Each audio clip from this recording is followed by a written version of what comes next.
nabago. Wala kang nangyari, wala ring nagago. Ano ba naman yan, di mo ko napabilid, di mo na ko napahalat. Tanga ka, akin na pinilas, akin na hinabas, para kami nalas talaga. Batikan to, tanginan to, mga bako, halikan mo. Kung anong unang pinag-aralan mo, sarap ay balikan mo.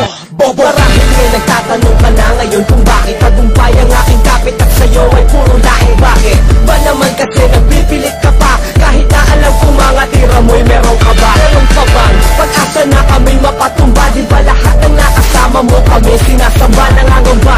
Kaba na sa amin ay samain, kaya lahat ng kabiguan ay iyong tatanggapin. At darating ko na lahat ng di ko na malayan, tinalo na kita, wala nang dapat pag-awayan. Wala nang dapat pag-usapan, di na dapat magsabayan. Mga awit ko sa bayan, mga awit mo wala yan. Hindi ko kasalanan na ikaw ay mabigo, pinagdaanan ko'y diretso sa'yo lang may paligo. Kaya't wag mo akong sisihin sa iyong pagkadapa, masyado ka kasi nakapante sa iyong pagkatuwa. Kasalanan mo kasi pinilit mo kami gagawin ka, kasalanan mo kasi pinilit mo kami patulan ka, kasalanan mo kung bakit kayo ay nakabaon, kayo ang unang nagpilit, kayo ang unang naghamon. Kasalanan mo kasi pinilit mo kami gagawin ka, kasalanan mo kasi pinilit mo kami patulan ka, kasalanan mo kung bakit kayo ay nakabaon, kayo ang unang nagpilit, kayo ang unang naghamon. Pinumuna na mga pangyarihan tila, ang mga salita na hindi mo lubos sa kalain, nagagambalain ng mga hadlang na impostor na manunula, pinipilit na aruhin namin lakas. Hindi ka maaaring bumilang sa naturing at tagahatos sa mga ungas. Ito ang batas ng sindikato na mula noon hanggang sa ngayon. Ilang kalaban na napatumba na parang sanggol na nasa galon, na hindi nagkamali sa kaibahan ng mahusay at mga nagmamagaling sa 10 na kalaban. Isa lang ang nabuhay na hanggang ngayon ay nagpapagaling sumulat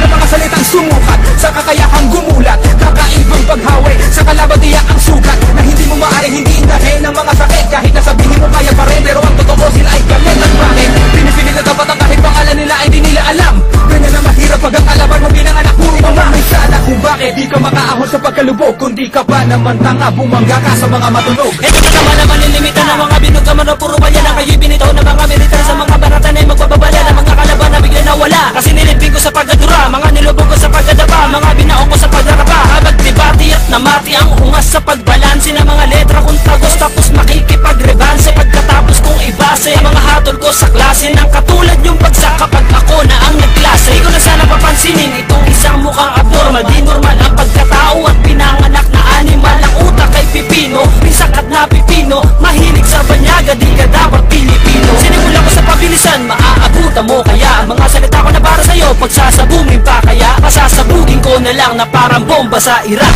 Kayo ang may kasalanan kung bakit kayo hirap. Kasalanan mo kasi pinilit mo kami gagawin ka, kasalanan mo kasi pinilit mo kami patulan ka, kasalanan mo kung bakit kayo ay nakabaon, kayo ang unang nagpilit, kayo ang